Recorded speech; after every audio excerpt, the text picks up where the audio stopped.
Students, मैं हूं सूरज तिवारी और आप देख रहे हैं हमारा यूट्यूब चैनल गुरु द्रोणाचार्य अकेडमी। स्टूडेंट्स, मैं आज आपके लिए लेकर आया 20 best questions from the chapter financial management से। ये जो क्वेश्चंस है ये एमसीक्यू बेस्ड क्वेश्चंस है और इन क्वेश्चंस के आंसर के साथ साथ मैं आपको एक्सप्लेनेशन भी बताऊंगा कि इसका आंसर ये क्यों आया। इससे आपको क्या फ़ायदा होगा कि आप थोड़ा बहुत आपका चैप्टर भी रिविजन हो पाएगा। स्टूडेंट्स, चलिए क्वेश्चन को स्टार्ट करते हैं। जो पहला क्वेश्चन है वो है business finance is needed to.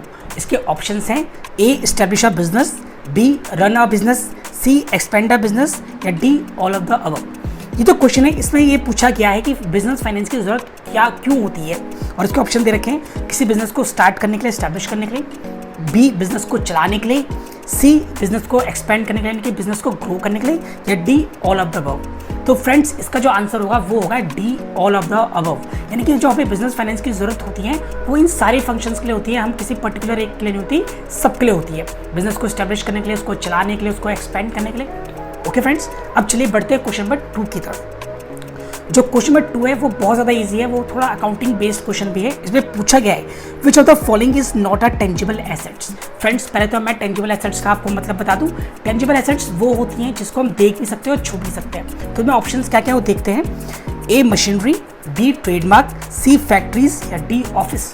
यानी कि इसमें पूछा गया कि इनमें से कौन सी एसेट ऐसी है जिसको आप ना देख सकते हैं ना आप जिसको छू सकते हैं। स्टूडेंट्स, जो इसका आंसर है वो है बी ट्रेडमार्क, क्योंकि ट्रेडमार्क क्या है, एक इनटेंजिबल एसेट है जिसको हम ना देख सकते ना ही जिसको हम छू सकते हैं। स्टूडेंट्स, चलिए आगे बढ़ते हैं क्वेश्चन नंबर 3 की तरफ। इसमें पूछा गया है कि primary aim of financial management is to. जो प्राइमरी एम होता है फाइनेंशियल मैनेजमेंट का वो क्या होता है। ऑप्शन है A maximise share holder wealth, B wealth maximisation concept, C maximisation of the market value of equity share या D all of the above. यानी कि पहला ऑप्शन क्या है कि शेयर होल्डर की वेल्थ को मैक्सिमाइज करना। फिर बोला गया है ऑप्शन नंबर बी में कि वेल्थ मैक्सिमाइजेशन कॉन्सेप्ट, तो बेसिकली दोनों सेम ही हैं। फिर पूछा गया है C maximisation of market value of equity shares. Students, मैं आपको इस पर एक इंपॉर्टेंट चीज़ बता दूं कि अगर इक्विटी शेयर की मार्केट वैल्यू इंक्रीज होती है तो इसका मतलब क्या है, वेल्थ मैक्सिमाइजेशन ही होता है।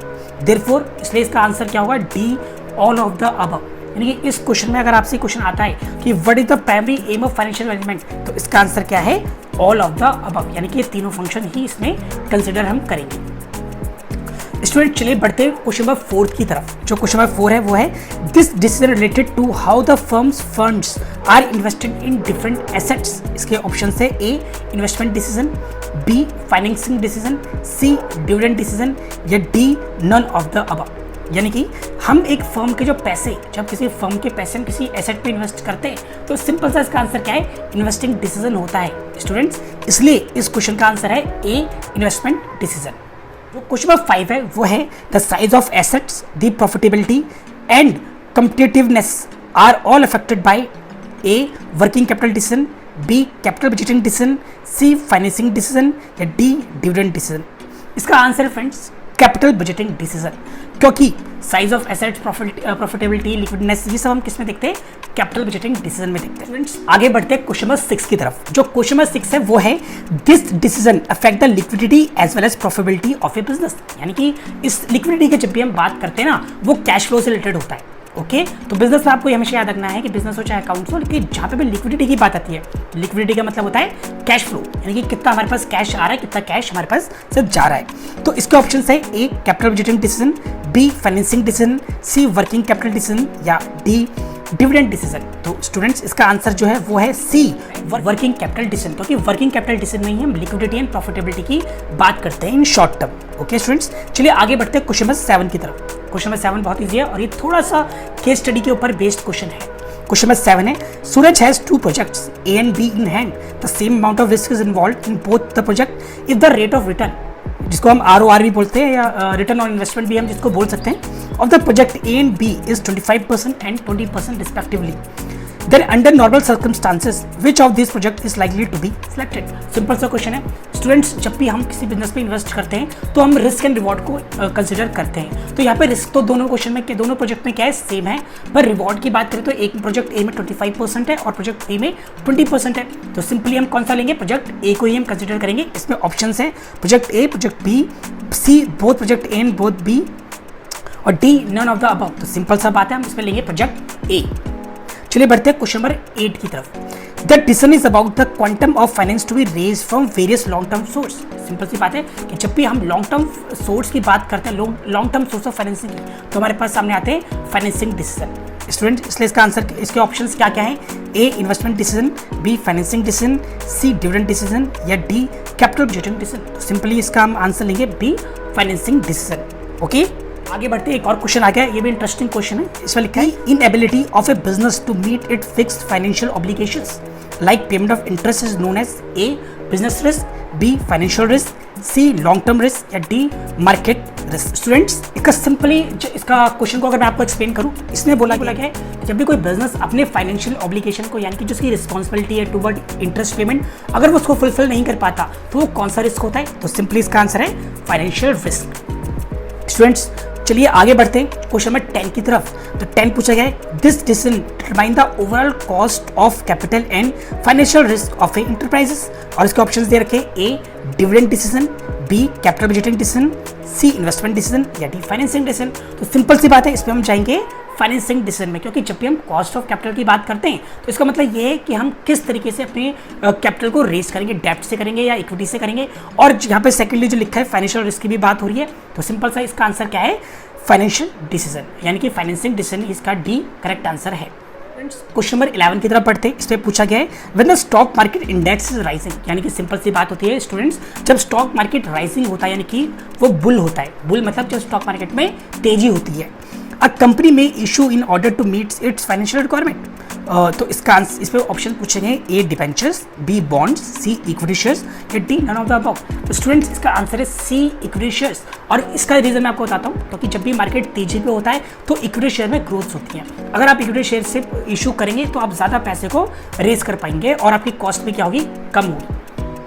स्टूडेंट, चलो क्वेश्चन नंबर 12 की तरफ पढ़ते हैं। उसमें पूछा गया है, when the stock market is bearish. Bearish का मतलब क्या होता है? स्लो। अभी मैं लास्ट क्वेश्चन में बोला था बुल, बुल का मतलब होता है तेज और बियर का मतलब होता है स्लो। अ कंपनी में depend upon in order to raise the fund requirement. तो कंपनी को किस सोर्स से फंड को रेज करना चाहिए? इसके ऑप्शन है, ए डिबेंचर्स, बी इक्विटी शेयर्स, सी प्रेफरेंस शेयर्स और D all of the above. तो स्टूडेंट्स, इसका आंसर है ए डिबेंचर्स, क्योंकि मैंने अभी आपको लास्ट क्वेश्चन में बताया कि जब मार्केट बुल होता है, यानी कि तेज होता है, तब हमें इक्विटी की तरफ जाना चाहिए। और जब हमारा मार्केट क्या होता है? बियर होता है, तो हमें डेट की तरफ जाना चाहिए। तो यहाँ पे डेट का जो एग्जाम्पल है वो क्या है? डिबेंचर है। तो इसलिए इसका आंसर होगा ए डिबेंचर। चलिए हम बढ़ते हैं आगे क्वेश्चन नंबर 13 में। Under which of the following circumstances a company is not likely to declare high dividend.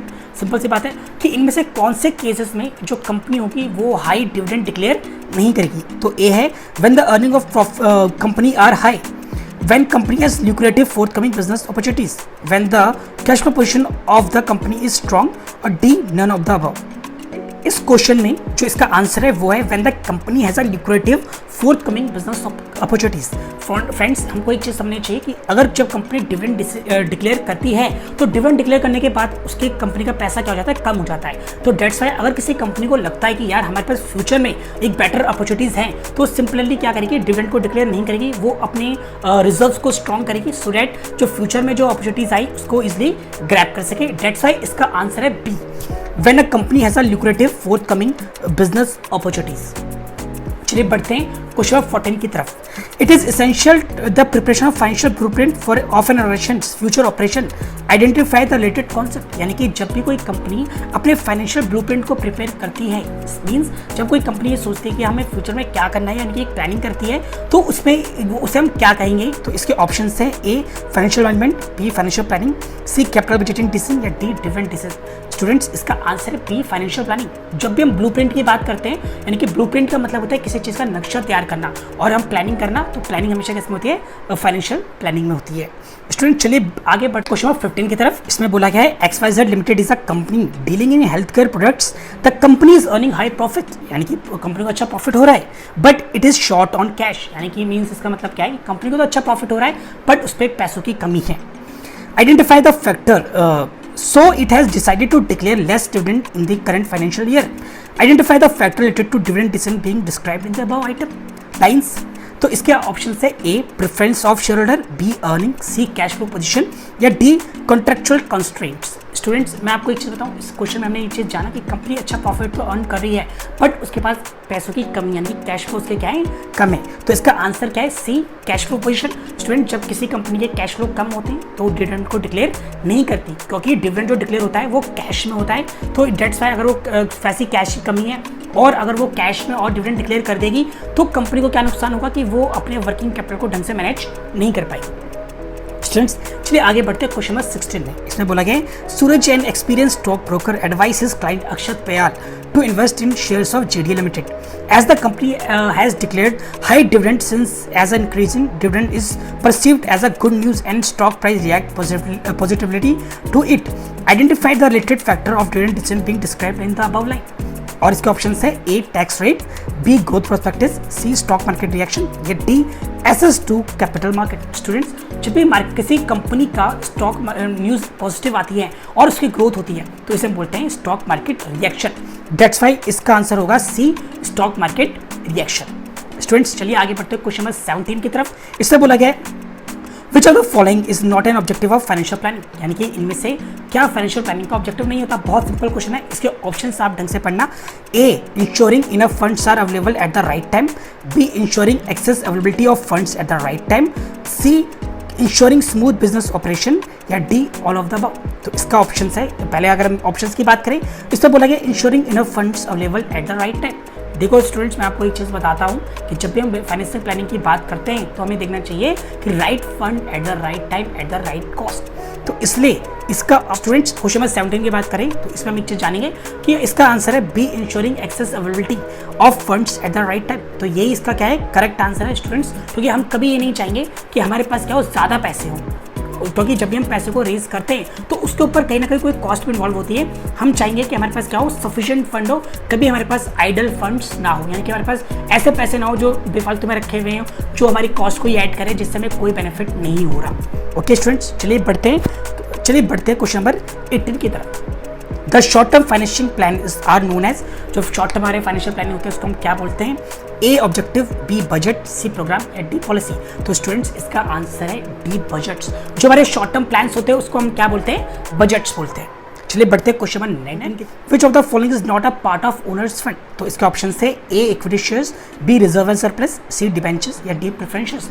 Students जो आपने बिजनेस पढ़ रहे हैं उन्होंने अकाउंट्स भी पढ़ी होगी और अकाउंट्स पढ़ने के बाद उनको एक बात पता होगी कि जब भी हम किसी शेयर होल्डर फंड्स की बात करते हैं तो उसमें आता है equity share, preference share, reserve and surplus. तो स्टूडेंट्स इसलिए इस क्वेश्चन का आंसर होगा सी डिबेंचर्स। डिबेंचर्स जो होता है वो डेट का पार्ट होता है, लॉन्ग टर्म बोरोइंग फंड्स का पार्ट होता है, इसलिए इसको हम शेयर होल्डर फंड्स में इंक्लूड नहीं करेंगे। चलिए पढ़ते हैं लास्ट क्वेश्चन की तरफ, जो है क्वेश्चन नंबर 20।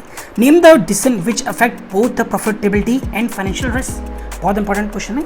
इसका ऑप्शन है A financial planning decision, D capital budgeting decision, C capital structure decision या D all of the above. Student इसका आंसर है कैपिटल स्ट्रक्चर डिसीजन, क्योंकि जब भी हम प्रॉफिटेबिलिटी की बात करेंगे और फाइनेंशियल रिस्क की बात करेंगे तो वो हमारा होगा कैपिटल स्ट्रक्चर डिसीजन। स्टूडेंट्स ये तो थे हमारे 20 most important question from the chapter financial management. अगर आपको ये वीडियो पसंद आए तो चैनल को सब्सक्राइब करें, वीडियो को लाइक करें और आपकी कोई भी क्वेरी तो आप हमें कमेंट कर सकते हैं। स्टूडेंट्स मैं मिलूंगा आपसे नेक्स्ट वीडियो में जो होगी फाइनेंशियल मार्केट के MCQs के ऊपर। चलिए स्टूडेंट तब तक के लिए गुड बाय, अपने चैप्टर को रिवाइज करिए और मिलते हैं आपसे नेक्स्ट वीडियो में। तब तक के लिए गुड बाय।